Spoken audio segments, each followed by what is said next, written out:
ఎప్పుడు కూడా సినిమాల్లోకి రాకముందు ఏం రత్నం గారు లాంటి వ్యక్తి నా ప్రొడ్యూసర్ అయితే బాగుండు అనుకున్నాను.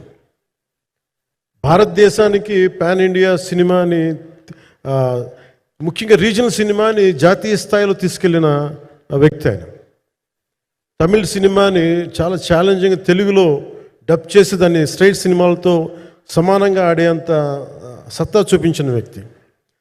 Film industry creative ability, creative potentiality పెంచిన వ్యక్తి.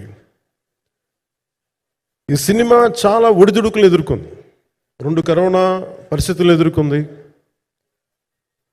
అన్నిటికీ మధ్యలో సినిమా మన క్రియేటివ్గా కొంత ఇబ్బంది ఎదుర్కొంది. అల్టిమేట్ ఆబ్జెక్టివ్ సినిమా బాగా రావాలని, నేను ఎప్పుడేం చేసినా సినిమా బాగా రావాలి అనుకుంటాను. సినిమా ప్రత్యేకించి ఆయన తపన చూసి నేను ముఖ్యంగా పొలిటికల్ ప్రాసెస్కి వెళ్ళిపోయిన తర్వాత, పాలిటిక్స్కి వెళ్ళిపోయిన తర్వాత,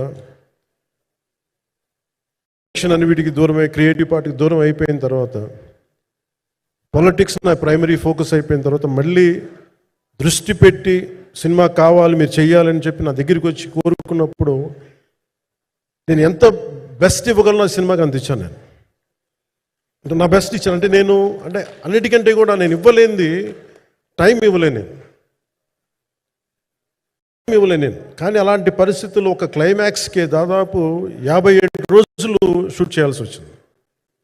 మండు టెండ బాగా, ఇట్స్ కైండ్ ఆఫ్ మిడ్ మే, అంటే చాలా పిచ్చి ఎండ అన్నమాట.